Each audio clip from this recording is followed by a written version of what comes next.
कुछ लोग हैं जो नहीं चाहते कि तुम अपनी वॉइस को इम्प्रूव करो। मेरे कुछ स्टूडेंट्स हैं जिनके फ्रेंड्स उनको इतना चिढ़ाते हैं जब वो अपने डीप वॉइस में बोलने की कोशिश करते हैं, क्योंकि वो सिर्फ प्रैक्टिस कर रहे होते हैं, राइट। बट उनके फ्रेंड्स उसको इतना चिढ़ाते हैं कि तू अपनी आवाज़ नकली बना रहा है, फिर उनकी मिमिक्री करके बताएंगे गंदे तरीके से, फिर उनका मजाक बनाएंगे, जिसकी वजह से वो बहुत ज़्यादा डिस्करेज हो जाते हैं, बहुत ज़्यादा डिसअपॉइंट हो जाते हैं। फिर उन्हें लगने लगता है कि ये चीज़ें मैटर भी करती है कि नहीं, क्योंकि वो इम्प्रूव करने की कोशिश कर रहे हैं और लोग उनका मजाक बना रहे हैं। ये चीज़ मुझे बहुत बुरी लगी और मैं ये कहना चाह रहा था कि ये सारी चीज़ें करने के लिए तुम्हें ये सारी चीज़ें झेलनी पड़ेगी। क्योंकि मेरे साथ भी ऐसा हुआ था जब मैंने अपनी वॉइस की प्रैक्टिस करना चालू किया था। मेरे लोग मजाक बनाते थे, पीपल वर लाइक तो अपनी वॉइस फेक कर रहा है, मुझे अलग अलग चीज़ें बोलते थे कि तू गा के बता ज़ोर से या चिल्ला के बता। एंड दैट इज़ वैलिड, क्योंकि उन लोगों को लगता है कि तुम अपनी वॉइस फेक कर रहे हो, क्योंकि वो बिलीव नहीं कर सकते कि कोई उनका दोस्त इंप्रूव कर रहा है एट सम पॉइंट, राइट। तुम्हें इन चीज़ों को इग्नोर करना सीखना होगा। ये लोग तुम्हारा अच्छा नहीं चाहते, ये लोग चाहते हैं कि तुम लोग नीचे ही रहो, ये चाहते हैं कि तुम उनके फ्रेंड सर्कल को मैच करो, और जैसे ही तुम इम्प्रूव करना चालू करोगे ये लोगों को प्रॉब्लम होना चालू हो जाएगी। That being said, let's get into the video. देखो, पहला स्टेप होगा डायफ्रामेटिक ब्रीदिंग, दूसरा स्टेप होगा AE, that is Adam's apple expansion, third step is NSV and fourth step is intentional गल्पिंग। जो चौथी चीज़ है नई चीज़ है जो मैं वीडियो में पहली बार समझा रहा हूँ, सो आई होप तुम आखिरी तक देखो ताकि तुम समझ पाओ। पहली चीज़, डायफ्रामेटिक ब्रीदिंग क्या होती है। डायफ्रामेटिक ब्रीदिंग करने के लिए तुम्हें सबसे पहले समझना होगा कि ये तुम्हारी आवाज़ का एक बेसिक फाउंडेशन है।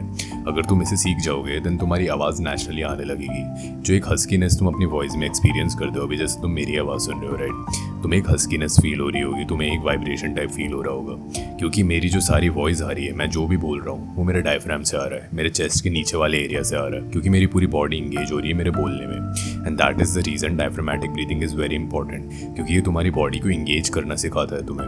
अब डायफ्रामेटिक ब्रीदिंग करते कैसे? देखो, डायफ्रामेटिक ब्रीदिंग करने के लिए तुम्हें सबसे पहले एक डीप ब्रेथ लेनी होगी, ऑलराइट। जितना ज़्यादा इनहेल कर सकते हो करो, और जब तुम एक्सहेल करने वाले होगे तब तुम्हें बोलने की कोशिश करनी होगी। ये चीज़ मेरी PDF में भी मिल जाएगी, जो तुम्हें चाहिए तो उसकी लिंक डिस्क्रिप्शन में होगी। अब सेकंड चीज़, डायफ्रामेटिक ब्रीदिंग करने के बाद AE क्या होता है? Adam's apple expansion. देखो, एडम्स एप्पल जो होता है ना, वो तुम्हारे लैरिंग्स को प्रोटेक्ट करता है एक तरीके से। ये जो मेरा पार्ट है गले का, this is called Adam's apple.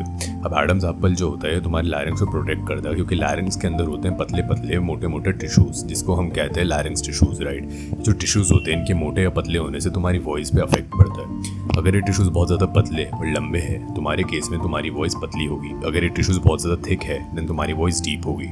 ये टिश्यूज तुम्हारी वॉइस को गवर्न करता है एक तरीके से, और AE एडम्स एप्पल एक्सपेंशन करने के बाद ये टिश्यूज पे प्रभाव पड़ता है, ठीक है। अब एडम्स एप्पल एक्सपेंशन करने के लिए तुम्हें प्रैक्टिसेस लाइक मफलिंग को करनी होती है। मफलिंग क्या होता है? एक पिलो रखते हो या एक हैवी क्लॉथ रखते हो अपने मुंह पे, और जितना ज़्यादा जोर से हो सकते हो चिल्लाते हो। इससे क्या होता है, तुम्हारी जो वॉइस होती है वो तुम्हारे मुंह से नहीं निकल रही होती है, and it is like bouncing back. So it is like तुम एक दीवार पे गोली चला रहे हो और वो गोली वापस बाउंस बैक होकर आ रही है। Just imagine, right. तो तुम्हारी वॉइस भी वैसी है। तो इससे तुम्हारा डायरेक्ट एडम्स एप्पल पे प्रेशर पड़ता है, जिसकी वजह से तुम्हारी वॉइस में धीरे धीरे चेंजेस होने लगते हैं। नाउ दैट बीइंग सेड, अगर तुम्हें मेरी पर्सनल गाइडेंस चाहिए, तुम्हें मेरा पेड स्प्लिट चाहिए जिसमें तुम्हें सारी एडवांस लेवल एक्सरसाइजेस मिल जाएगी, तुम्हें एक एक तरीका मिलेगा how to make your voice deep, तुम्हें वोकल्स मिलेंगे और भी एक्सरसाइज जो मैंने अभी तक नहीं बताई वो मिलेगी। हर हफ्ते टू हफ्ते में तुम्हारी मदद करने के लिए आऊँगा कॉल्स पे। देन तुम मेरा पेड स्प्लिट बाय कर सकते हो। It is kind of cheap right now अगर तुम अभी खरीदते हो तो।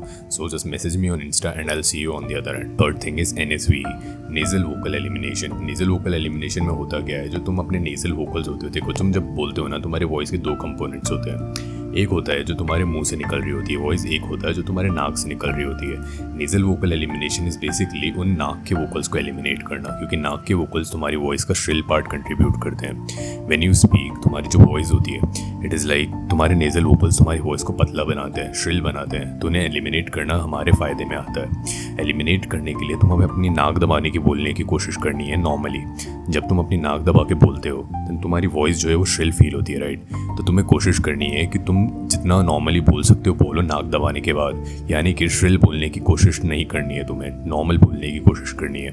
और इसके बाद इस चीज़ की प्रैक्टिस करनी है, तो फिर वो नेचुरली आने लगता है तुम्हारी वॉइस में। फोर्थ थिंग और इम्पॉर्टेंट थिंग, इंटेंशनल गल्पिंग। देखो, तुम्हारी जो वॉइस है वो जैसी भी है, बट वो तुम्हारे थ्रोट से ट्रैवल थ्रू होती है, और अपने थ्रोट को यूटिलाइज करना, ऑप्टिमाइज करना is very important for you. जब भी तुम कोई फूड प्रोडक्ट या फिर वाटर को गटको, तो try to make it very slow. गटकने की जो प्रैक्टिस है, तुम्हारा एडम्स एप्पल लिटरली स्लोली नीचे जाना चाहिए।